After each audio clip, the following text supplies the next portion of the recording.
Taga-serve lang po ako, ma'am. Hindi ko po alam kung anong ginagawa nila sa kitchen. Sinabi ko lang po kung anong order nyo. Tapos kinuha ko lang po ang gawa nila kaso po, nagmamadali kayo. Tanga ka! Alam mo yon, ha? Isa kang malaking kahihiyan sa lahat dahil dyan sa kabobohan mong hayop ka. Simpleng utos lang, hindi mo pa maintindihan. Gusto mo pa akong pakainin ng pagkain na walang lasa? Ay, hindi lang sapat ang salitang tanga para i-describe ka. Alam mo, wala kang silbi sa mundong ito. Palpak ka eh. Kaya tama lang talaga na manatili kang mahirap.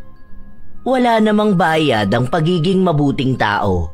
Pero sadyang may mga tao na katulad ni Farah na sa tuwing lumalabas at bumibili, iniisip na rin niyang pag-aari niya ang mga taong naglilingkod sa kanya. Ito rin ang pag-uugali na magdadala sa kanya sa isang parusa na susubok sa kanya. Magagawa pa kaya niyang magbago o darating din ang araw na kahit magsisi na siya ay wala na siyang pag-asa? Ano to? Ayoko ng onion leaves, di ba? Ano tong nakikita ko? Naaamoy ko pa ang baho. Ang tagal nyo na nga mag-serve ng pagkain, ganito pa ang ibibigay nyo sa akin? Ang tanga mo naman! Uy, baka naman hindi mo nasabi kanina. Narinig ko na hindi mo na-mention na ayaw mo palagyan ng onion leaves. Baka kaya hindi tinanggal. Hindi ata ako kilala ng tanga na to eh. Regular customer nila ako rito tapos hindi niya alam kung anong gusto ko. Dapat makikita pa lang nila akong papasok. Nakahanda na yung pagkain ko. Para kahit hindi na ako mag-order, nakaserve na. Para saan pa na nagbabayad ako rito kung hindi naman sila maayos na maninilbihan sa akin? Paano? Mga walang utak. Mga tanga kasi. Palibasa mga hindi nakapag-aral sa magandang paaralan. Ay, nakakabwisit. Baka naman bago lang siya. Saka sa dami ba naman ang pumapasok dito, hindi ka naman siguro nila basta mamumukaan, di ba? Pwede mo naman ipaalala sa kanila palagi yun. Kausapin mo na lang sila ng maayos. Mga tao lang din naman sila. Nagtatrabaho para sa pamilya nila. Basta, dapat kapag papasok pa lang ako, alam na nila. Mga tanga kasi yan eh, kaya hirap silang makaalala. Yung mga utak nila mga kakarampot lang. Kaya nananatili silang mahihirap dahil ganyan sila eh. Palitan mo to. Gusto ko yung walang onion leaves. Ayusin mo ha. Sira na nga ang araw ko doon sa Bobong Guard. Sisirain mo pa lalo. Bilisan mo! Si She na lamang ang humingi ng tawad sa inasta ng kanyang kaibigan. Ganun na ang ugali ni Farah. Sa kahit na saang lugar siya magpunta o sa kahit na sino pa ang nakakausap niya, wala siyang ibang ginawa kundi ang laitin ang mga taong mas mababa sa kanya. Siya ay nagtapos sa isang prestihiyosong universidad sa Maynila, kaya isa ito sa nagiging dahilan upang maging mayabang siya. Palagi niyang ramdam na mas mataas siya kaysa sa kahit na sinong nakakausap niya. Gumagalang lang siya sa mga taong alam niyang mas may kakayahang pumantay o lampasan ang estado niya sa buhay. Meron din siyang magandang trabaho.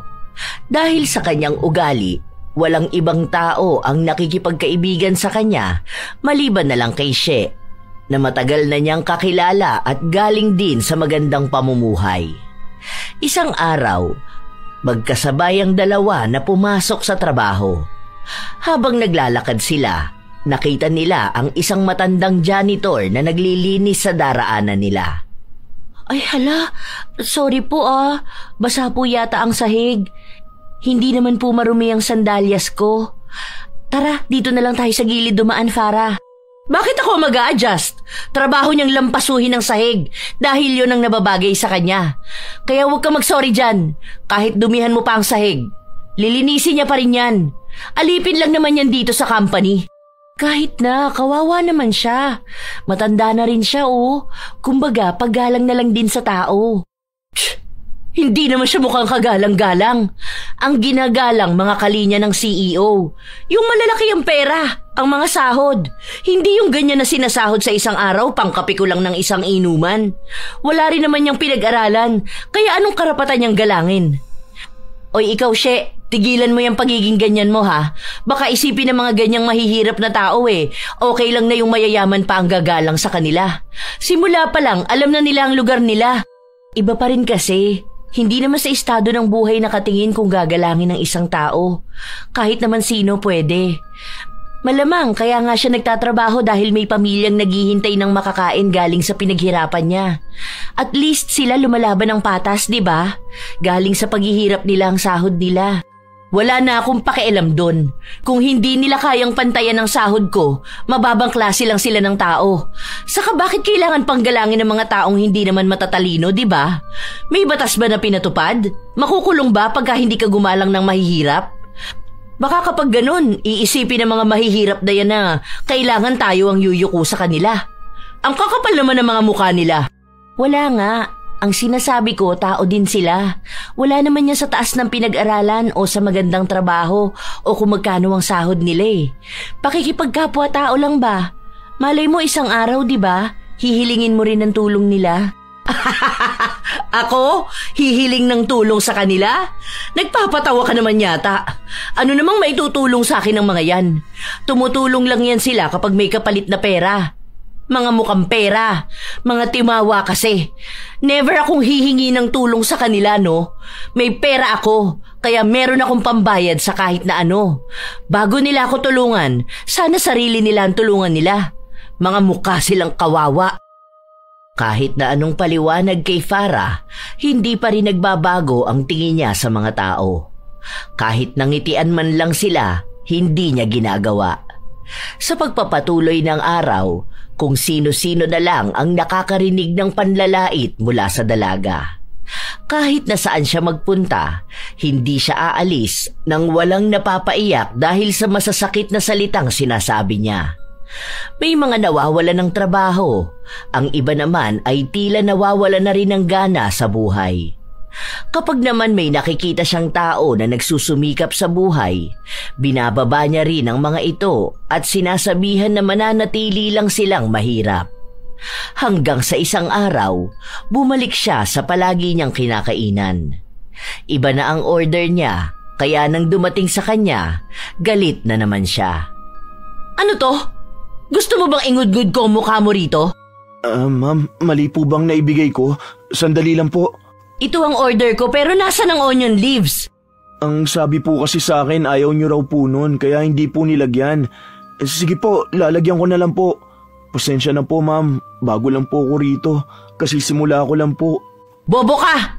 Tanga! May sinabi ba ako na wag lagyan ng onion leaves ha? Iba tong order ko. Palibasa hindi ka pa nakakakain ng ganito dahil hindi mo afford. Paano to magkakaroon ng lasa kung walang onion leaves ha? Tanga ka! Gamitin mo yung kakarampot mong utak. Kung wala kang utak, lumayas ka na rito. Doon ka, bumalik ka sa pamilya mong katulad mong walang kwenta. Ma'am, sorry po talaga. Ayusin ko na lang po. Sandali lang po. Hindi na! Ayoko na sisira ang gabi ko. Pero, ang tanga-tanga mo! Gusto mo bang ipalamong ko to sa'yo lahat, ha? Kaya siguro sinadya mong ganito dahil gusto mong ibigay ko na lang sa'yo, no? Buisit ka! Tanga! Nagpatuloy na gumawa ng eskandalo ang dalaga, kaya napilitan na lamang lumapit ang manager para pigilan siya. Inilipat siya ng lugar kung saan doon lang pumapasok ang mga taong mas mayaman pa kay Farah. Binigyan din siya ng pagkain bilang kapalit. Ayan, tama lang na ganyan kayo mag-serve sa akin. Dahil kung hindi nyo ako paglilingkuran, baka maging patay gutom lalo ang mga tao rito dahil wala kayong kikitain. Mga buwisit! Tanggalin mo sa trabaho ang buwisit na yon ha? Ayoko na siya makikita rito kapag bumalik ako. Muling humingi ng tawad ang manager bago siya umalis. Si Farah naman ay masaya sa kung ano ang nakikita niya. Pakiramdam niya ay mataas na siya sa lahat, lalo pat mas maganda ang serbisyo na nakuha niya.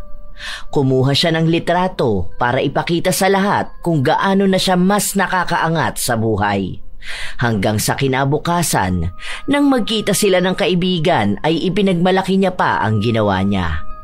Di ba tama naman talaga yun? Ewan ko ba sa bobo na yun? Kung hindi naman pala alam ang trabaho, sana hindi na lang siya pumasok doon. Doon siya mangalkal ng basura, mas bagay yun sa kanya. Buti na lang nakabawi sila sa akin. Kung hindi, nako, baka magsarado na sila dahil malulugi sila kapag hindi na ako kumain doon.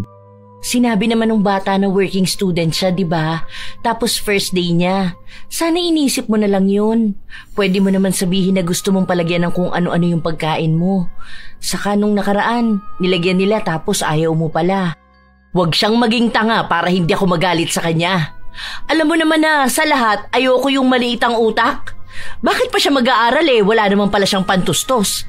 Saka nag-aaral lang naman niya sa pipitsuging school. Ewan ko sa'yo. Alam mo, sa ginagawa mo, parang ikaw naman ngayon ang hindi makaintindi. Kung titingnan mo ang kwento ng ibang tao, mas lalo mong maiintindihan ang mga nangyayari sa paligid mo. Yung inaaway mong nagwawali sa kalye, ano ba siya? Baka may sakit ang anak niya, kaya kailangan niyang gawin yun. Yung apo niya, baka kailangan ng bagong gamit. Pero ang ginagawa mo, lalo mong pinapahirapan. Naaawa ako doon sa matandang nagwawali sa kalsada. Binato mo sa kanya yung paper cup na galing sa pinag-inuman mo ng mamahaling kape. Aba tama lang yun no? Para alam nila kung saan sila lulugar. Mahirap lang sila, kaya dapat maramdaman nila lalo. Ramdam na nila yun. Alam na nilang mahirap lang sila. Kaya nga sila nagsusumikap sa buhay Tapos eto pa, naalala ko yung student na nakasalubong natin. Tapos hindi ka man lang humingi ng tawad nung natuluan mo yung uniform niya. Paano kung yun na lang ang meron siya tapos nagkaroon pa ng mantsa? Diba? Mga simpleng bagay lang. Sana hindi siya nagbenta ng prutas sa palengke, diba? Kung ganun lang din naman pala na ayaw niyang marumihan ang suot niya. Tapos nilait mo pa. Alam mo yung mga nilalait mong tao, may mga pangarap sila sa buhay. Malay mo isang araw, maging mas mataas sila sa'yo. Paano kung yung minamata mo noon magiging boss mo sa future? Kasi empleyado ka lang din naman, hindi ka anak ng may-ari ng kumpanya. Hindi ka anak ng politiko. Normal na tao ka lang din. Ang pinagkaiba mo lang, malaki ang sahod mo. Pero paano kung dumating ang araw na mawala yan sa'yo, ha? O maubos ang savings mo. Hindi natin alam kung anong mangyayari sa mga susunod, kaya dapat maging mabuti kang tao. Bahala sila dyan. Basta wala akong pakialam sa kanila. Dahil kahit na kailan, hindi ako magkakaroon ng boss na katulad nila. Hindi naman ako aalis dito sa trabaho ko, no? At hindi rin naman ako matatanggal. Ang tagal ko na kaya rito. Favorite din ako ni boss. Hinayaan na lamang ni She ang kanyang kaibigan sa kung anuman ang pinaniniwalaan nito.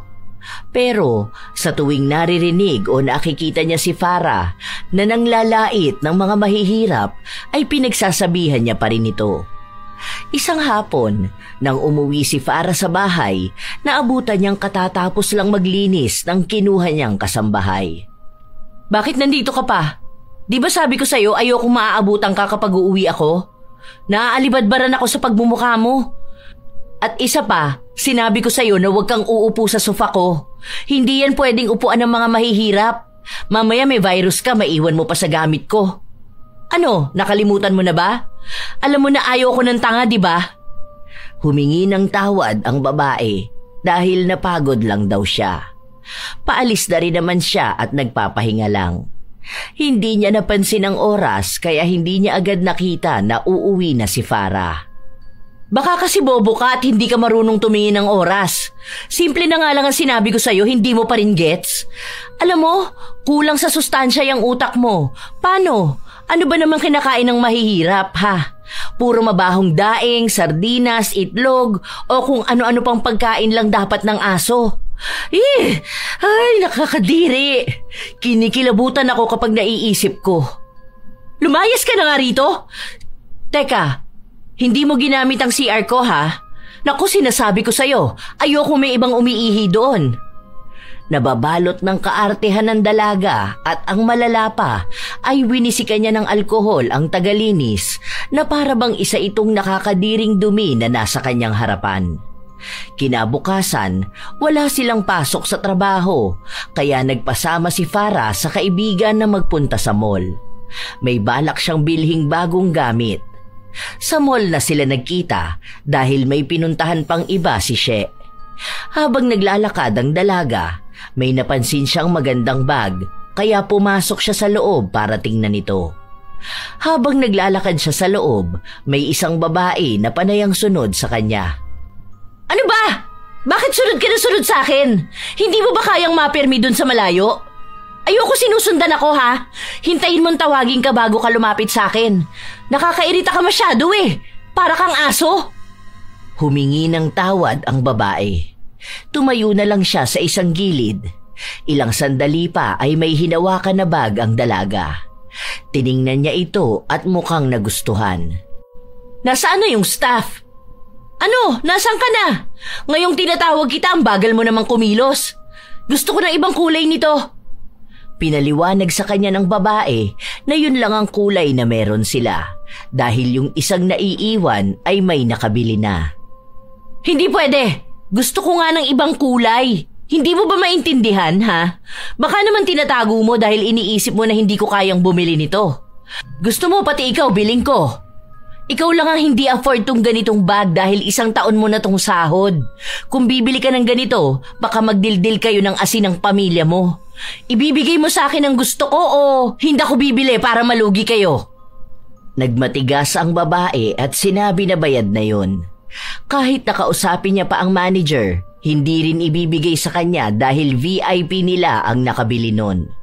Sa galit ng dalaga, pinagmumura na lang niya ang babae at sinabihan ito na kahit na kailan, hindi siya bibili sa kanila para wala silang maging benta.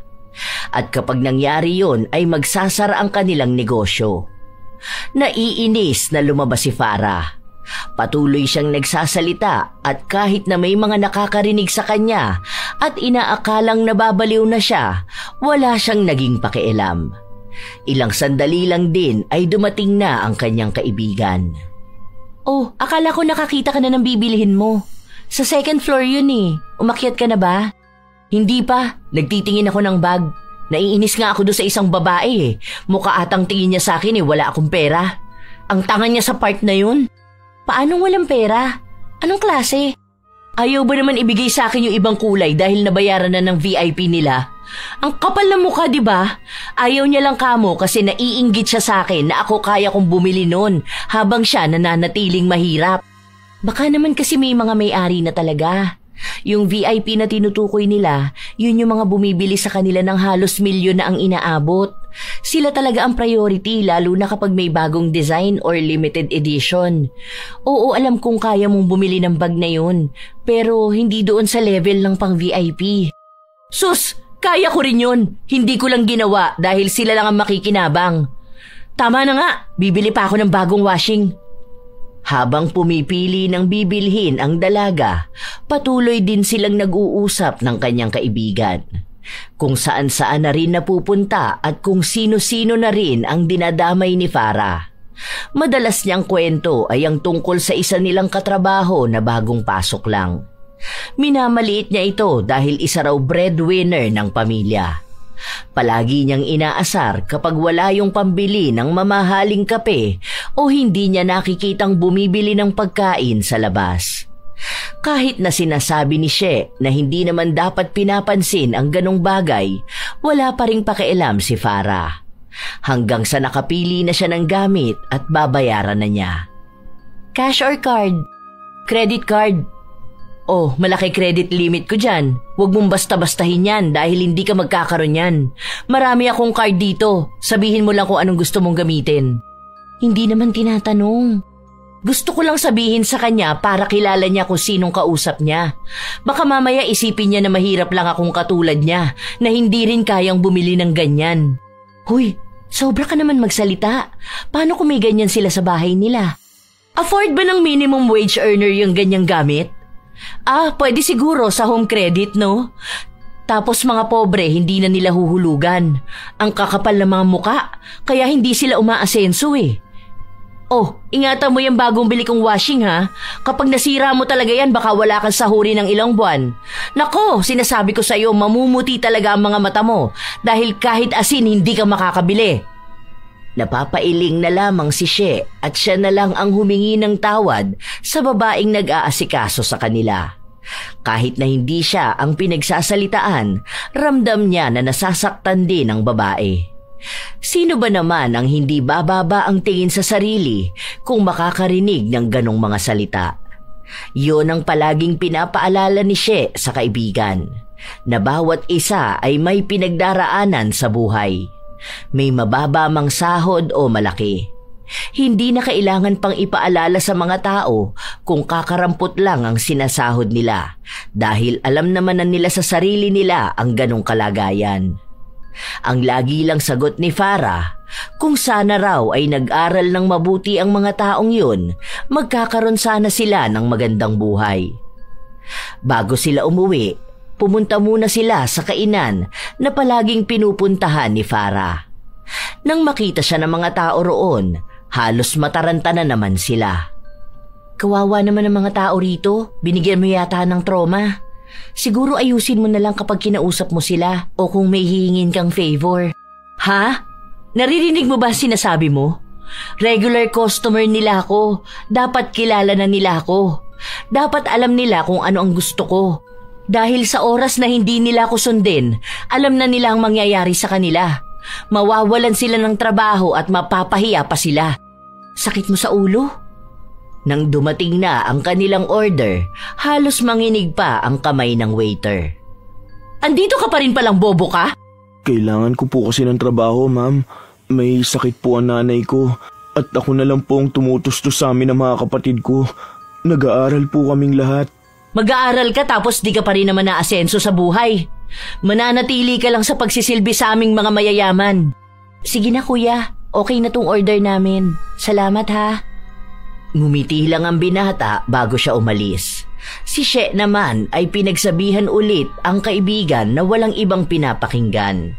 Sa pagpapatuloy ng mga araw, walang nagbabago kay Farah. Palagi niyang minamata ang mga tao na mas mababa ang trabaho sa kanya. Minsan pang may nakasabay siya sa elevator ng mga manggagawa. Ano ba yan? Ang aasim nyo naman. Ang babaho nyo. Sa susunod huwag kayo makikisabay sa amin ha? Humingi ng dispensa ang isang lalaki at sinabing nagmamadali lang sila dahil kanina pa sila nagugutom. Alamin nyo ang lugar nyo. Kung sana nag-aral kayo ng mabuti, hindi kayo mangangamoy pawis. Ano ba naman kayo mga construction worker kayo? Ay, sana hindi dumikit sa akin ang mga amoy nyo. Nagpabango kaagad ang dalaga bago siya lumabas ng elevator. Magmamaneho pa uwi ang dalaga dahil wala na siyang ibang trabaho ng araw na yon. Habang nasa daan siya, napahinto siya saglit sa isang gilid para sagutin ang tawag sa kanya. Zoom meeting lang naman yun. Wala na kasi si boss, nasa Japan na. Next week pa yun babalik. Pero nagawa mo naman na ang presentation. Oo, okay naman na. O sige, send mo sa email ko. Pauwi pa lang ako eh. Sige na, magdadrive pa ako. Bago magsimulang magmaneho, may nakita sa labas si Farah. Pamilyar na mukha ng isang lalaki. Iniisip niya kung saan nga ba niya nakita ang lalaki na ito hanggang sa natandaan na niya. Huminto siya sa harapan nito. May kasama pang maliit na bata ang lalaki na sa tingin niya ay nasa edad 5 taon. Ano yung ginagawa mo? Naglilinis ka sa kalsada? Pinupulot ko lang yung mga kalat. Tapos diyan kayo kukuha ng pagkain nyo? Hindi ka ba nandidiri dyan? Kakain ka ng tira-tira? Ito po. Hindi po. Sa aso po namin to. Itong mga basura na nakikita ko sa daan, itatapon ko po sa basurahan para walang kalat sa kalsada. Okay. Meron din kasi akong basura dito eh. Ito oh. Ibinato ni Farah ang 2 bote ng tubig kay Joel. Tumama pa ito sa mukha ng lalaki bago siya tuluyang umalis. Bakit kaya ang sarap pagtripan ng mga mahihirap? Wala kasi sa kanila ang pumapalag eh. Kung papalag sila, wala rin naman silang laban. Ano ba naman kasing alam nila? Ang iniintindi lang ng mga yan kung anong kakainin nila. Ay naku, mga kawawang tao. Dapat sila yung nauubos na para naman umasenso na tong Pilipinas. Kaso yung mga tamad na yan ang binibigyan pa ng ayuda at tulong ng gobyerno. Sayang lang ang tax ko sa kanila. Kung hindi naman kasi bobo yung mga mahihirap na yan, hindi sana ganyan ang buhay nila. Nakangiti lang si Farah habang sinasabi niya ang mga salita na yon. Sa paglipas pa ulit ng mga linggo, nananatili pa rin ang kasamaan ng ugali ng dalaga. Kahit na walang ginagawa sa kanya ang isang tao, lalaitin niya ito o kaya ay pagsasalitaan ng hindi maganda. Isang hapon, bumalik siya sa paborito niyang kainan. Gusto ko ng burger pero no mayo, no onions, no pickles, extra lettuce, toasted bun at well done yung patty. At wag niyong haluan ng ketchup ha. Then isang seafood pasta pero alisin niyo yung hipon. Lagyan niyo ng extra cheese at wag olive oil. Butter na lang. May katagalan siyang naghihintay ng order. Ang ibang pumapasok agad, saglit lang ay naibibigay na ang order nila, habang sa kanya ay wala pa. Kaya tinawag niya ang isang waiter. Anong oras na oh? Ayaw niyo ba akong pakainin ha? Ganun ba katagal gawin ang order ko? Tingnan mo yung nasa kabilang table. Kapapasok lang ng mga yan pero kumakain na sila. Tinatarantado niyo ba ako? Inaasikaso pa po kasi yung sa pasta, ma'am. Pamadaliin mo! Ano gusto mo, magutom ako? Ha?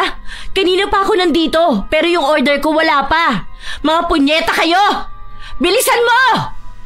Nataranta si Joel at sinabi sa mga kasama niya na nagwawala na naman si Farah.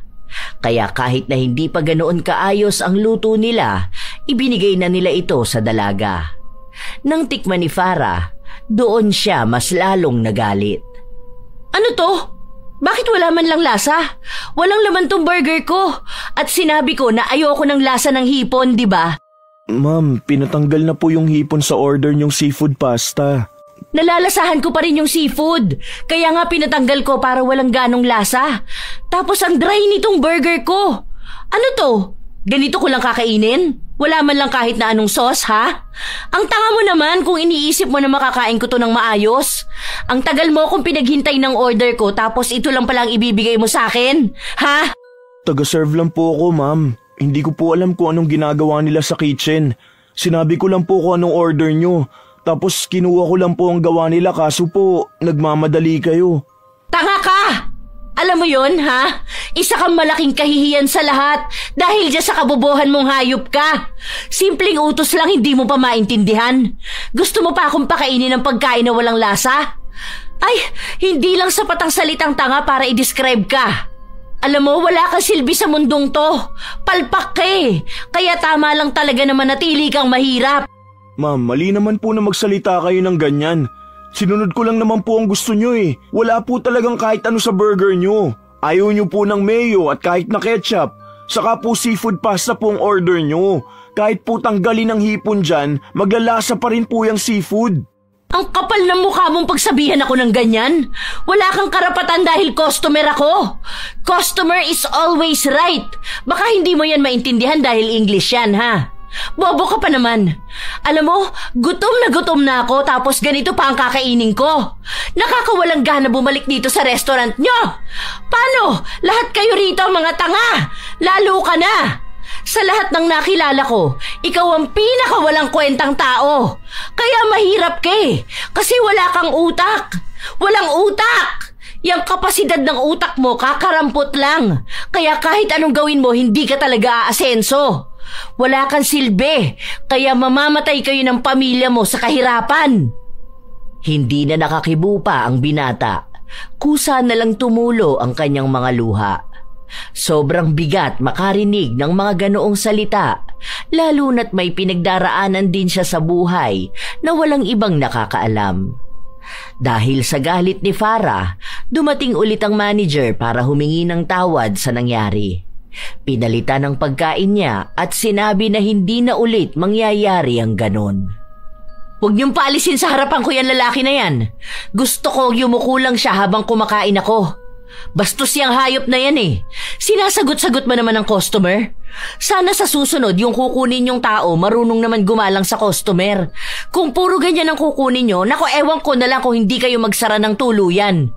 Baka maubusan kayo ng tao. Diyan ka lang, yumuko ka para naman may silbi ka ring animal ka. Para matuto ka kung sinong kinakalaban mo. Wala nang iba pang nagawa ang binata. Dahil kung hindi siya susunod, maaari siyang matanggalan ng trabaho.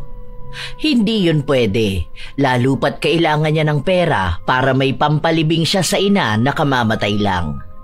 Umiiyak si Joel habang nakayuko siya ng halos 2 oras. Siguro naman magtatanda ka na niyan, ano? Hindi mo ako kaya. Dahil ang mga hampas lupang gaya mo, walang kakayahan na sumalungat sa gusto ko. Magpasalamat ka na lang sa akin, yan lang ang parusa mo. Hinayaan pa rin kitang magtrabaho. Kilalanin mo ako sa susunod, ha? Ayoko ng bobo. Ayoko ng tatanga-tanga. Matapos ang mga salita na yun ay umalis na si Farah. Masaya siya sa nangyari dahil pakiramdam niya ay may nabigyan na naman siya ng leksyon.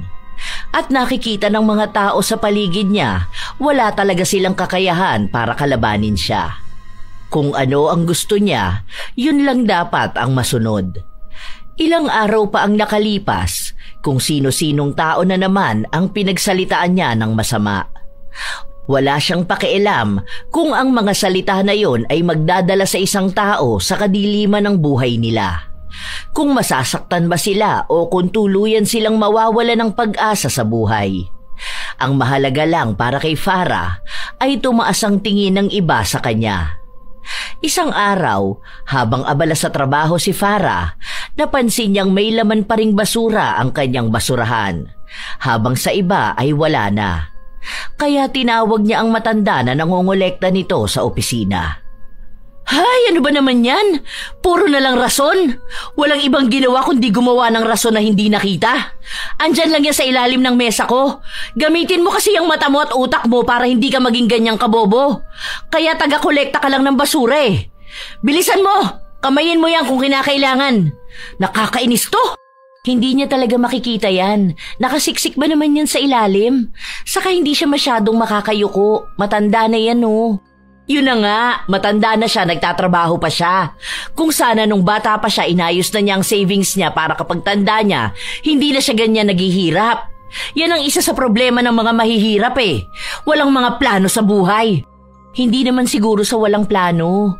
Alam mo naman kung gaano kahirap ang buhay tapos maliit lang ang sahod ng mga normal na manggagawa, di ba? Kung malaki ang pamilya nila, baka dun lang din napupunta. Hindi mo naman sila masisisi. Buti nga hindi sila nagnanakaw. May maayos at marangal silang trabaho. Alam mo, kung wala yung maliliit na trabahador, baka tayo ang mahirapan. Kung walang magbabasura, baka nagkalat dyan sa tabi ang mga basura natin. Kung walang kasambahay, baka hindi natin maasikaso ang mga bahay natin. Kung walang waiter, sinong magsiserve ng pagkain natin? Hindi naman dapat pinupuri ang mga ganyang trabaho, no? Binabayaran naman sila para gawin yun. Kung nag-aral sana sila, hindi sila ganyan. Aba, natural maging tagawali sila kung yun lang naman ang kaya nila. Anong gusto nila, papantay sila sa atin? Alam mo, She, sa mundong to, hindi mo kailangan maging mabuti sa mga taong mas mababa sa'yo. Dahil deserve naman nilang maliitin dahil maliit naman talaga ang pamumuhay nila, di ba? Hindi sila gumagawa ng paraan para makaangat sila. Sila lang talaga ang may kasalanan nun. Hindi mo pwedeng sisihin ng mga tao dahil iba-iba naman tayo eh. Ikaw kaya marangya ang buhay mo dahil wala ka namang pamilya, wala kang asawa kahit anak. Yung mga magulang mo hindi ka pinipilit na tulungan ng mga kapatid mo. Hindi rin sila nanghihingi ng pera sa'yo. Oh, kasalanan ko pa? Sinabi ko bang kasalanan mo? Kasi yung mga magulang ko nagsumikap talaga sila para hindi namin maranasan ang maging mahirap, no? Yun naman ang ginagawa ng iba. Yan si ate, tagakuha ng basura. May anak yan na malapit na makagraduate. Oh, kapag graduate na ang mga yun, gagawa naman sila ng paraan kung paano sila uunlad sa buhay. Pero hindi ganun kadali. Ang hirap ipaliwanag. Hindi ko alam kung kailangan ko pang isa-isahin sa'yo lahat. Paano? Hindi ka nga naman pala nakaranas ng hirap. Spoiled brat ka. Kami kasi, kahit na may kaya kami sa buhay, hindi naman kami sinanay na maging mataas ang tingin sa sarili. Pinapakita sa amin kung gaano kahirap ang buhay kaya naiintindihan namin yung hirap ng mga tao. Kasi sa totoo lang, sa sahod ngayon, mahirap talaga makaahon sa kahirapan dahil ang bilis din tumaas ng bilihin. Okay, basta wag ka sa akin magalit kung nagsasabi ako ng totoo na mahirap lang sila. O sige na, tinatawag na ako ni boss. Sa mga araw na lumipas, tila ba doon nagkaroon ng ibang ihip ang hangin. Palagi nang mali-mali ang trabaho na nagagawa ni Farah. Palagi siyang huli na kapag bibigay ng report at madalas ay nawawalan sila ng kliyente. At hindi nagtagal ay inalis siya sa posisyon at ibinaba. Dahil sa inis at galit niya, umalis na lang siya ng trabaho. Di ba, ilang taon na ako doon? Halos kalahati ng buhay ko nasa ganong industry ako, tapos gusto nilang ihanay ako doon sa mga baguhan? Wag na, aalis na lang ako no. Kung hindi nila ako pahahalagahan, mas lalo namang hindi ko sila kailangan. Matalino ako, mataas ang pinag-aralan ko, kaya madali lang sa akin makahanap ng trabaho. Baka nga pag-agawan pa ako ng ibang mga kumpanya. Hindi ka naman kasi pinabababa agad. May pinapatapos pa kasi sa'yo kaso inunahan mo naman ang pride mo. Anong balak mo niyan? Hindi na, ayoko na dun. Isa pa, nag-apply na ako ng ibang trabaho. Sa kalabang company. Tingnan mo, oras na ma-hire ako dun, naku pagsisisihan talaga niyang boss mo na pinaalis niya ako. Magmamakaawa siya sa akin para lang bumalik ako sa trabaho. Hintayin niya lang talaga. Ewan ko na lang kung hindi siya umiyak kapag bumagsak ang kumpanya nila. Sabihan mo na lang ako kapag kailangan mo ng trabaho. Sa company ni na Joros, pwede ka dun. Kaso, balik ka sa umpisa. Maliit nga lang offer kumpara sa dati mong sahod. Pero kahit na paano, mas malaki naman sa minimum. Hindi ako kukuha ng ganyan, no? Baka kulang pa isang araw na sahod ko sa isang kainang ko lang. Ano, titipirin ko ang sarili ko? No way! Mataas pa rin ang tingin ni Farah sa kanyang sarili.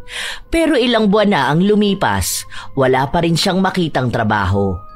Gusto niya na ang papasukan niya ay yung may mataas na posisyon na kaagad. Ayaw niya rin na may ibang taong hahawak sa kanya at tuturuan siya. Sa 10 taon niyang nagtatrabaho sa iisang kumpanya, palagi niyang sinasabi na alam na niya ang lahat. Kaya bakit kailangan pa siyang turuan? Habang tumatagal din na wala siyang trabaho, nauubos na ang kanyang ipon sa sobrang gastos niya. Hanggang sa inabot na ng halos 2 taon na wala siyang trabaho. Napag-iiwanan na siya ng pagbabago. Nagkaroon na rin ng iba't ibang paraan ang bawat posisyon na hindi na kailangan gamitin ang nalalaman niya sa dati niyang trabaho. Tumaas ang kompetisyon, lalo na't marami ring mga nakapagtapos na ng pag-aaral na naghahanap ng trabaho. Nang maubos ang ipon niya, nangutang siya sa kanyang mga kapatid pero hindi naman yun naging sapat dahil mahal ang hinuhulugan niya sa bahay at sa kanyang sasakyan. Halos 6 na buwan na rin siyang walang hulog. Minsan pa, nakipagkita si Farah sa kanyang kaibigan para ikwento ang mga nangyayaring kamalasan sa kanya. Naiinis na talaga ako. Yung bigay ni Daddy na pera kailangan ko pantipirin dahil kung hindi baka magutom na ako. Ang mahal na ng mga pagkain ngayon. Sabi ko na sa'yo dapat una pa lang kinuha mo na yung offer kong trabaho sa'yo. May iba na tuloy nakakuha nun. Then after a month may promotion agad siya. Sa'yo dapat yun kaso ayaw mo naman magsimula sa mababa muna. Ngayon wala ka ng ipon. Alam mo, sa halip kasi na bumili ka ng pagkain sa labas, magluto ka na lang kaya sa bahay mo. Ayoko nga, nakakatamad yun. Saka baka isipin ng iba naghihirap na ako. Kailan naman naging pangmahirap ang pagluluto, ha? Mas practical nga yun dahil makikita mo kung magkano ba talaga ang kailangan mong budget. O tapos kapag may trabaho ka na, alam mo na kung paano ka magtitipid. Ano naman pakialam ng tao kung nagluluto ka, di ba? Ikaw naman ang kakain nun, hindi naman sila. Hindi ka naman tatanungin ng makakasalubong mo kung nagluluto ka ba o bumibili ka ba sa labas. Kapag tumawid ka ba, haharangin ka ba tapos itatanong kung saan ka kumain? Hindi naman, di ba? Kasi lahat ng tao busy sa kanya-kanyang buhay. Kung paano makakasurvive. Basta kapag nagkaroon na ulit ako ng trabaho, sisiguraduhin kong mababawi ko lahat ng nawala sa akin. Pagsubok lang to sa akin. Saka bakit ako sinusubok, di ba? Dapat yung mga walang kwentang tao Nagtanong ka pa talaga kung bakit ikaw? Baka naman kasi pinaparana sa'yo kung gaano talaga kahirap ang buhay para hindi ka naman lait ng mga tao. Kasi ngayon pa lang wala na kayong pagkakaiba ng mga inaalipusta mo. Noon, sinasabi mo na yung mga mahihirap, mga walang trabaho. Ngayon, ikaw 2 taon ka ng tambay, puro ka pa utang. Yung mga credit card mo, sagad na. May loan ka pa tapos yung bahay mo for foreclosure na. Malapit na mailist sa auction. Yung sasakyan mo huhugutin na rin sa'yo. Alam mo, wag mo na kasing taasan ang pride mo. Kahit 10 years pa ang experience mo, kapag papasok ka sa bagong company, kailangan mo pa rin magsimula bilang trainee. Mababa talaga ang sahod. Pero kapag naman nakita nila na magaling ka talaga, itataas ka naman ng posisyon eh. Anong gusto mo, sumabay ako sa mga baguhan? Wala ka naman choice eh. Tapos mga bago ngayon magaling sa technology na isa na sa kailangan ng company. Bahala ka. Ikaw pa rin naman yan eh. Kung talagang ayaw mo makisabay sa mga bago, bahala ka na lang sa buhay mo. Pautangin mo pala ako. Kakapautang ko lang sa'yo ng 30K last time ah. Wala pa ako ngayon dahil gagamitin ko sa birthday ni Mama. Pupunta kaming Hong Kong. Ang maitutulong ko lang sa'yo ngayon, i-refer sa company ng pinsan ko. Pero sinasabi ko sa'yo kailangan mo muna magsimula sa pagiging mababa. Wala nang pagpipilian pa ang dalaga dahil walang kumpanyang kumukuha sa kanya. Ang iba, sinasabi na masyadong matagal ang 2 taon na wala siyang trabaho. Nakikitaan din na kakaiba ang kanyang ugali. Pumayag na lamang siyang pumasok sa isang maliit na kumpanya matapos nahatakin ang kanyang sasakyan at mabili na sa auction ang kanyang bahay. Lumipat siya sa isang maliit na paupahan malapit sa simbahan. Magulo, maingay at minsan pa ay mabaho ang paligid. Kahit na anong pag-iinarte niya, wala siyang magagawa. Hindi na rin siya matutulungan ng mga kapatid dahil may sarili na silang pamilya at may mga anak na pinapaaral. Ang mga magulang naman niya ay binibigyan siya ng pera pero hindi na ganun kalaki dahil ginagamit din sa kanilang gamutan. Isang araw, habang nakikisiksik sa jeep ang dalaga, may nakatabi siyang lalaki na pawisan. Ano ba? Umusog ka nga dun. Huwag kang dumikit sa akin. Ang lagkit mo kaya. Ang baho mo pa. Bakit kasi dito ka pa sumakay? Kuya, hindi ka pa ba aalis? Anong oras na Baka late pa ako niyan makarating sa office. Nagalit sa kanya ang driver at sinabi na kung nagmamadali siya at mag-iinarte sa siksikang jeep, sana raw ay mag-taxi na lang siya. Ang dami ring mga tao na pinagtatawanan siya.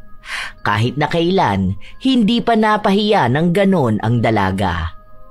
Anong tinatawa-tawa niyo dyan, ha? Mga wala ba kayong mga utak? Kayong mga mahihirap kayo, ha? Sus, palibasa hindi nyo kayang sumakay sa taxi. Paano, wala naman kayong mga pera, di ba? Kaysa ibayad nyo ng taxi, ibibili nyo na lang ng makakain nyo dahil mga timawa kayo. Kaya bagay na hanggang sa jeep lang kayo kasi hindi naman aasenso ang mga buhay nyo. Mga leche! Dahil sa pinagsasabi niya, nagalit sa kanya ang mga pasahero, maging ang driver at sinabi sa kanya na hindi aalis ang jeep hanggat hindi siya bumababa. At bakit ako bababa? Kanina pa ako nakaupo rito Walang yakan driver ka? Akala mo naman kung sino ka barya lang naman ang kinikita mo sa isang araw. Kulang pa nga yung kita mo pambili ng kape ko. Isa pa, kayo mga pangit na mga mahihirap kayo. Anong akala nyo sa sarili nyo? Mas mataas kayo sa akin? Nakikisabay lang ako sa ganitong pipitsuging jeep pero hindi tayo magkaka-level, no? Ang kakapal ng mga mukha nyo. Wala kayong kayang patunayan sa akin. Mga buwisit kayo! May isang babae na nagsabi sa kanya na kapag hindi siya bumaba ng jeep, ay hihilahin siya palabas at sa buhok siya mismo hahawakan. Nagkaisa na ang mga tao laban sa kanya, kaya wala na siyang nagawa pa kundi ang bumaba. Kasunod naman nun ay umandar na rin ang jeep. Mga bobo! Wala kayong mararating sa buhay, mga mahihirap! Punyeta kayong lahat! Late na ako dahil sa inyo! Buisit! Buisit! Buisit! Kahit na kailan talaga, mga perwisyo kayong mga mahihirap! Kung hihintayin pa ng dalaga na mapuno ang susunod na jeep, anong oras na siya makakarating sa trabaho? Kaya nag-book na lang siya ng motor kahit na magkano na lang ang natitira niyang pera. Alam niyang wala na siyang ipambibili ng pagkain o masama pa ay wala na siyang magagamit pamasahe pa uwi. Dahil may natitira pang oras, nagmadali siyang magpunta sa opisina. Pero pansin niyang maraming nakaabang sa elevator, kaya umakyat na lang siya ng hagdan. Pawis na pawis siya. Nakakaramdam ng panlalagkit sa katawan. Umaga pa lang ay sira na ang kanyang araw. Pagkaupo niya, ang dami na kaagad utos sa kanya. May isa pang pinabababa siya para kunin ang isang dokumento. Bakit ako? Hindi mo ba nakita na kararating ko lang, ha? Bulag ka ba? O sadyang nagtatanga-tangahan ka lang? Sa galit ng katrabaho niya ay isinumbong siya sa HR kaya agad naman din siyang pinatawag. Ang dami na palang reklamo sa kanya. Dahil kahit ang mga gwardya o naglilinis sa opisina ay nirereklamo ang kagaspangan ng kanyang ugali.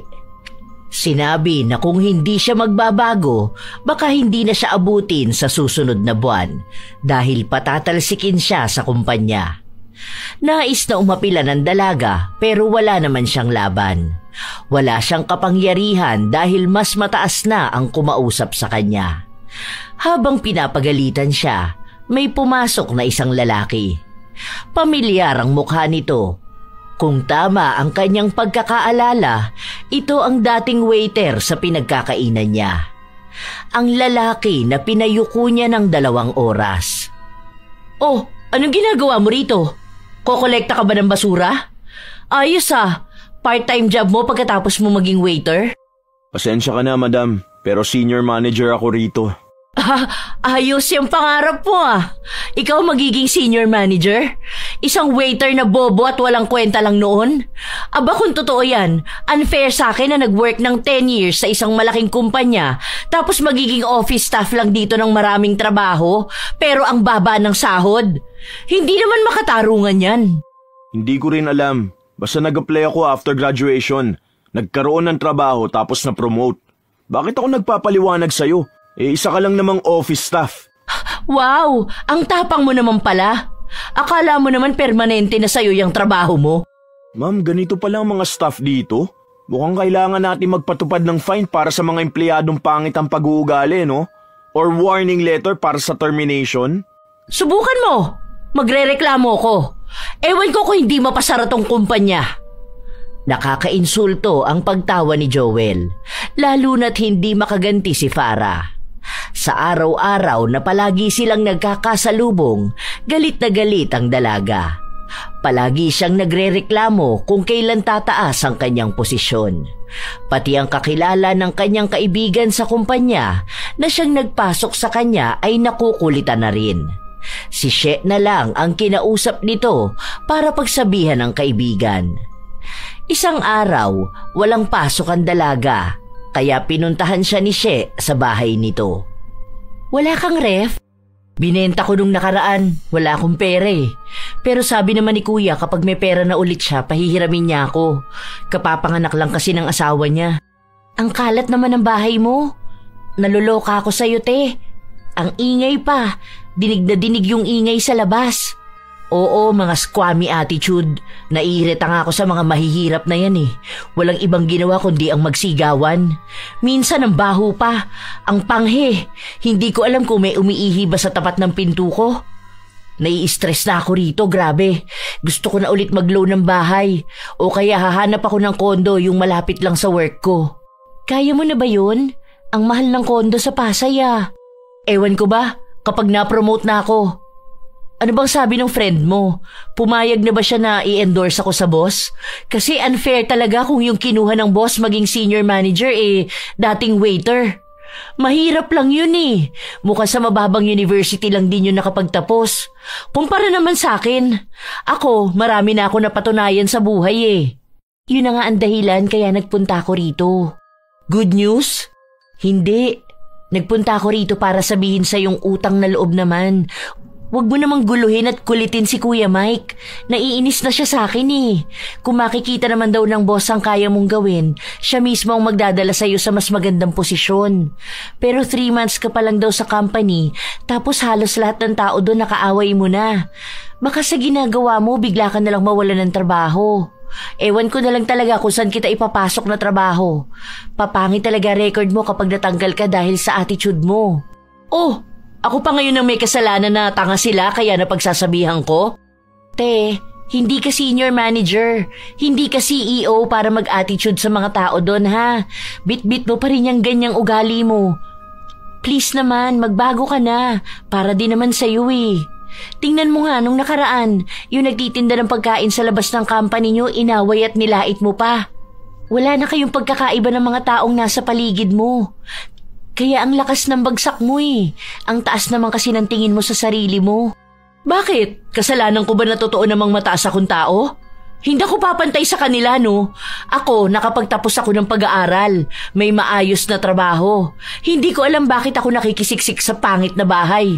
Kung bakit nakikisabay ako sa mga tanga na mahihirap na nasa jeep.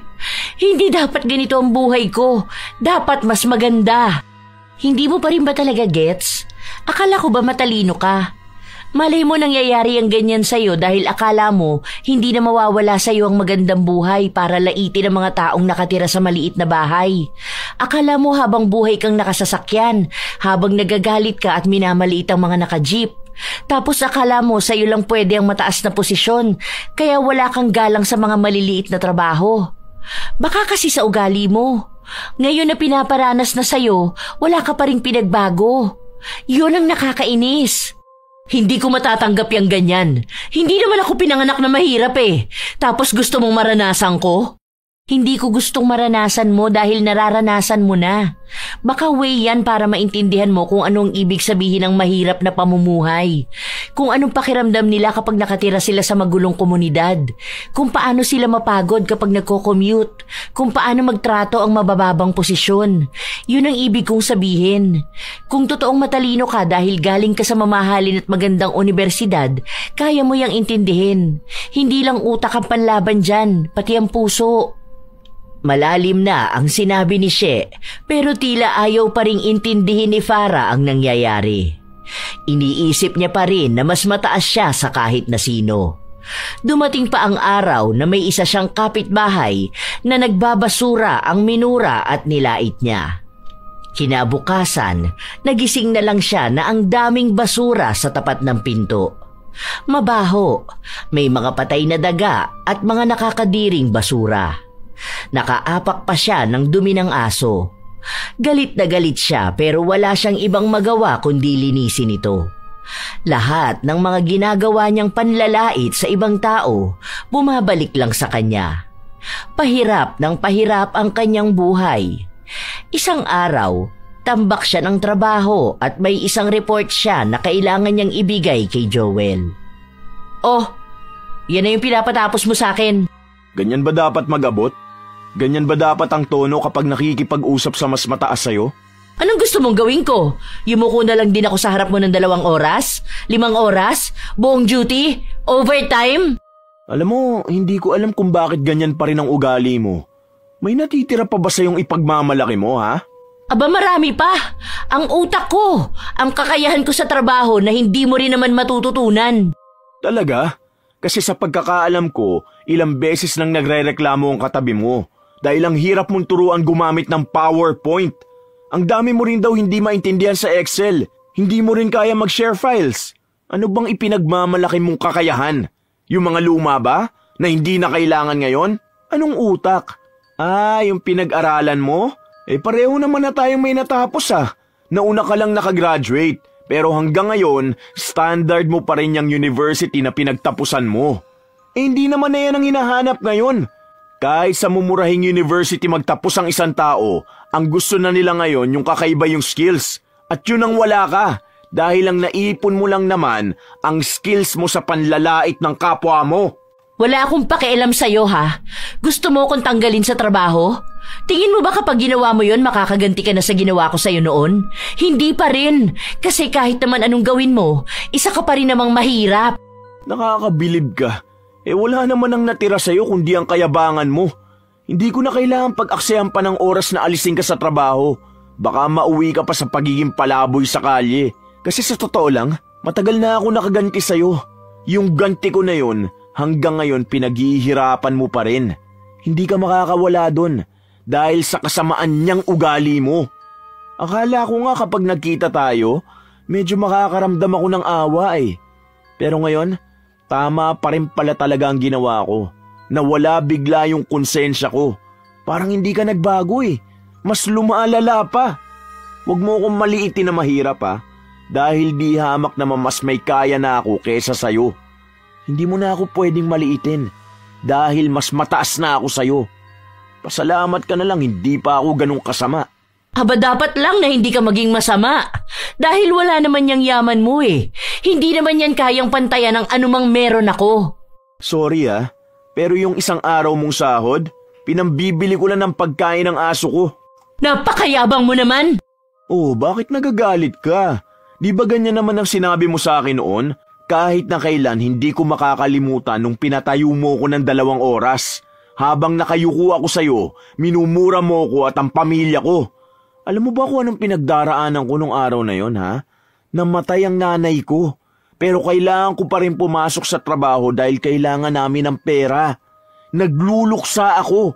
Pero mas lalo mo akong pinatay sa mga salitang binitawan mo. Alam kong hindi lang ako nakaranas ng ganun sa'yo. Dahil may iba pa siguro na mas malala ang dinanas sa'yo. Napakasama mong tao. Hindi mo man lang iniisip na baka may nararamdaman din ang kausap mo. Tapos ang masakit dun, sa akin mo sinisisi yung katangahan mo. Oo, ikaw ang tanga. Dahil mag-order ka ba naman ng seafood pasta pero ayaw mo ng lasa ng seafood?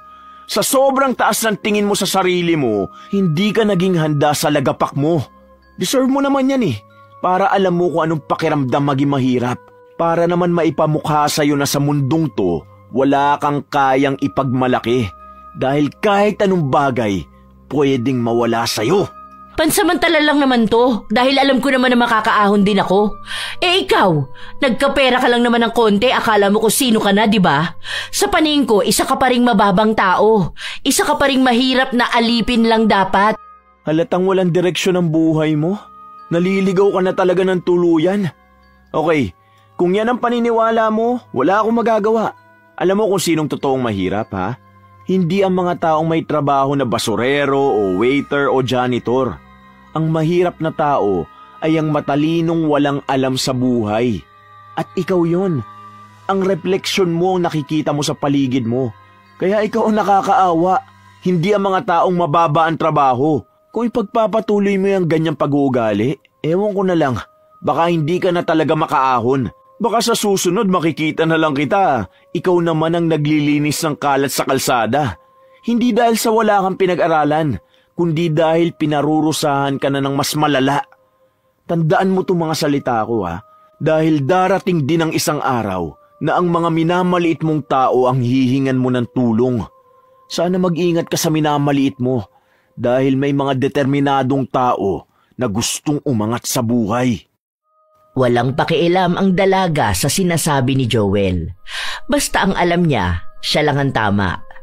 Ang hindi alam ni Farah, ang dahilan ng mga kamalasan niya ay dahil sa kagagawa ni Joel.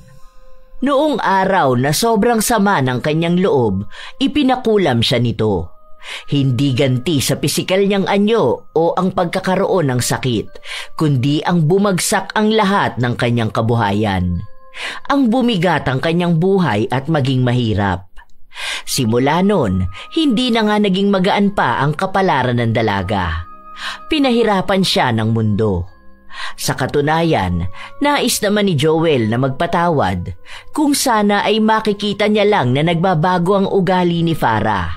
Pero sa kanyang nakikita ay naging mas malala pa ito. Dumating ang isang araw, naubusan na ng pera si Farah dahil nagastos na niya ang natitira niyang sahod.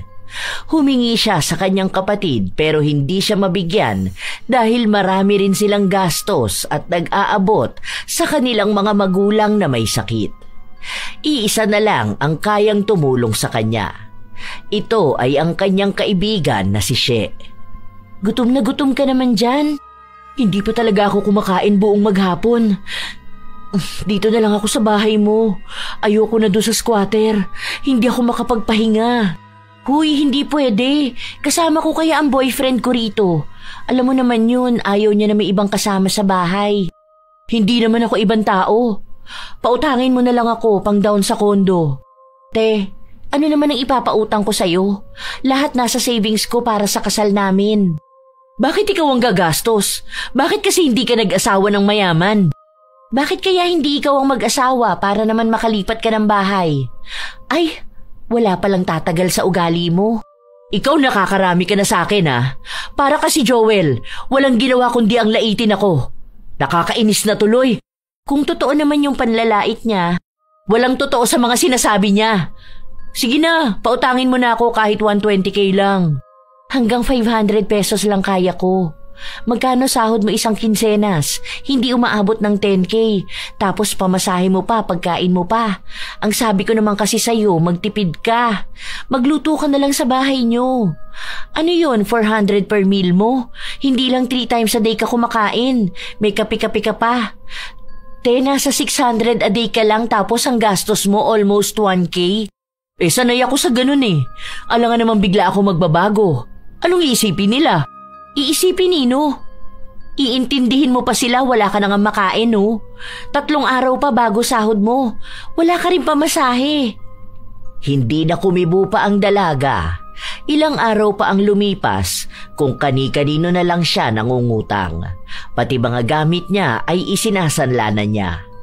Hanggang sa isang araw, magkano na lang ang hawak niya at nagkayayaan sa opisina nilang bumili ng kape. Hindi na sana siya makikisabay dahil pamasahe na lang ang hawak niya. Pero dahil tinanong siya ni Joel sa harapan ng maraming tao, napilitan na lang siyang bumili. Oh, para namang hindi ka masaya dyan, ma'am. Pwede po ba, sir? Huwag niyo akong pakialaman. Baka kasi wala kang pamasahe. Utang ka sa akin, gusto mo? Balita ko, naghahanap ka ng uutangan kanina. Kaso wala rin silang mapahiram dahil bukas pa ang sahod. Hindi ko gawain yun. Marami akong pera. Wala akong pakialam sa'yo, sir. Baka ikaw pa ang pautangin ko. Okay, bahala ka. Huwag ko lang malaman na nag-1, 2, 3 ka sa jeep ha. Baka maging trending ka bigla sa TikTok. Umirap lang ang dalaga. Kahit na ang totoo ay wala na talaga siyang pamasahe pa uwi. Nangutang siya sa iba niyang kakilala pero wala siyang malapitan. Nanghihingi siya ng pera sa kanyang ina pero sinabi na kabibili lang ng gamot. Wala ring maibigay ang kanyang mga kapatid. Ang kaibigan niya, hindi sinasagot ang kanyang tawag dahil abala sa meeting. Nakakaloka naman. Ano nang gagawin ko nito? Hindi naman pwedeng ibayad tong dos na hawak ko. Ay, bahala na nga. Siguro tatakbo na lang ako. Sagad na ang kahirapang nararanasan niya. Kahit na kailan, hindi niya naisip na darating siya sa punto na kahit pamasahe, wala siya. Doon niya unti-unting naiisip kung ilang mahihirap na tao ang nakakaranas ng ganon sa araw-araw. Habang siya ay nag-aaksaya ng pera noon, kinakabahan na siya habang palapit na siya sa kanyang bababaan. Ilang sandali pa, nagsalita ang driver na may isa pa raw na hindi nagbabayad. Mukhang kilala ng mga pasahero kung sino dahil napapatingin sa kanya. Para hindi siya mapahiya, nagpanggap na lang siyang natutulog. Pero paulit-ulit ang driver na nagsasabi na magbayad na ang hindi pa nagbabayad. Halos maiyak na ang dalaga. Pakiramdam niya, gusto na lang niyang magpalamon sa lupa o bigla siyang magising na panaginip lang ang lahat. Palapit na ang lugar na bababaan niya. Lumakas pa ang sigaw ng driver na magbayad na siya. Pati kulay ng suot niyang damit ay sinabi na rin. Yun na ang sagad ng kahihiyan niya. At sinabi na huwag siyang magpanggap na natutulog dahil matagal na raw yung gawain ng iba. Gusto na lang umiyak ng dalaga hanggang sa kinalabit siya ng isang babae. Nang idilat niya ang mga mata niya, isa itong matandang babae na mukhang naglalako ng isda. Tinanong siya kung saan siya bababa at nang sabihin niya, ang babae na ang nagbayad ng kanyang pamasahe. Salamat po. Wala lang talagang natira sa pera ko eh. Sorry po. Iyon ang unang beses na nagawa niyang magpasalamat at humingi ng tawad sa isang tao na dati ay tinitingnan niya bilang mababang tao. Paanong ang mahirap na matandang babae ang siya palang magliligtas sa kanya sa isang kahihiyan. Nang makauwi siya sa kanyang bahay, doon na siya umiyak ng tuluyan. Hirap na hirap siya. Totoo nga na ang pinagmamalaki niya noon ay wala na sa kanya ngayon. Ang sinasabi niya na kahit na kailan ay hindi siya hihingi ng tulong sa ibang taong may mababang pinag-aralan o tinuturing niyang mahirap. Ngayon ay yun pa ang nagsalba sa kanya. Wala siyang ibang ginawa kundi ang umiyak at ang maliit na tulong ng matandang babae ang nagmulat sa kanya sa mga kasalanan na ginawa niya noon. Darating pala talaga ang araw na kakailanganin niya ang ibang tao. Doon siya unti-unting natuto sa buhay. Hanggang sa dumating na ang araw na nakikita ng mga katrabaho niya na may nagbabago sa kanya. Hindi na siya nagyayabang. Hindi na siya sumasabay sa luho. Natuto siyang makisabay sa buhay. Bumibili na siya ng pagkain na alam niyang magkakasya hanggang sa susunod niyang sahod. Gusto mong sumabay, ma'am? Order kaming kape. Hindi na, sir. Meron naman akong kape na binili. May dala rin akong tasa. Magtitimpla na lang ako. Bagong sahod naman eh. Kailangan ko magtipid eh. Baka maubos ang pera ko. May sakit ka? Ha? Bakit parang ibang tao ka na? Ano nangyari sa'yo? I mean, alam mo yun? Nasaan na yung mayabang? Wala na yun. Sinusubukan ko na magbago. Ang hirap nga eh. Pero parang ngayon lang ako namulat sa tunay na buhay. Siguro nahihirapan ako mag-adjust kasi hindi ako marunong magluto. Kasi mas mura yon kumpara kumain sa labas. Saka makipagsiksikan at makipag-unahan sa jeep. Ang hirap pala maging mahirap. May mga gabi na bigla ka na lang maiiyak kasi yung sahod mo hindi kasya para mabuhay ka. Mag-isa pa lang ako nito. Iniisip ko paano pa yung may mga pamilya na binubuhay. Katulad nung sayo noon. Di hamak naman na mas malaki ang sahod ko ngayon kumpara kapag waiter ka o janitor. Kawawa pala sila. Tapos yung iba matatanda na nagtatrabaho pa. Totoo ba? Hindi ka pala naniniwala sa sinasabi ko? Malamang totoo. Basta ang hirap maging mahirap. Lahat ng gagawin mo nakakaiyak. Kahit anong trabaho o pagtitipid hindi sapat. Tapos yung ugali ko noon, kaya sila mahirap dahil hindi sila masipag. Yun pala, kahit anong gawing sipag, mauuwi lang lahat sa pambayad ng bills or mahal na bilihin. Tapos mahal na pamasahe. Tama pala ang sinasabi ni She, may mga pinagdaraanan ng bawat isa. Kaya dapat mas piliin maging mabuting tao. Wow, hindi ako makapaniwala sa sinasabi mo. Totoo ba talaga yan? I mean, kasi ikaw yung klase ng tao na palaging mayabang kahit na walang-wala ka na. Tapos ngayon bigla ka nalang magiging ganyan? Ano, may nakain ka ba? O nauntog ba ang ulo mo? Hindi, naalala ko lang kasi yung manang na nanlibre sa akin ng pamasahe sa jeep.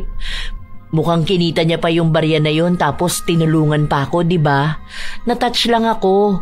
Tapos inisip ko yung barya na yun eh. Wala lang sa akin noon. Tapos ngayon parang kahit piso sobrang halaga sa akin. Ang dami ko lang realizations, ganun ba? Oo nga pala. Sorry dun sa nangyari 2 years ago ha. Hindi ko talaga alam anong ugali yun.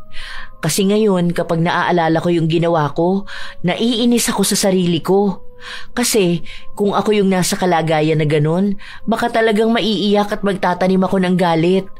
Ang dami ko nang sinabi sa'yo. Feeling close naman ako, sir. Wala yun, ano ka ba? Ang mahalaga nakikita kong nagbabago ka na. Ibang maging teacher ang kahirapan. Magiging humble ka talaga. Salamat Yaan mo, kapag nakuha ko ang bonus ko, lilibre na lang kita ng burger at pasta. Pero gusto ko yung burger na may mayo at ketchup saka yung seafood na may hipon. Asahan ko yan, ma'am ha? Nagtawanan silang dalawa na para bang naging malalim na ang kanilang pagkakaibigan. Sa paglipas ng mga araw, naging kapansin-pansin ang pagbabago sa ugali ni Farah. Ang dating mayabang na dalaga, nagkaroon na ng mga kaibigan.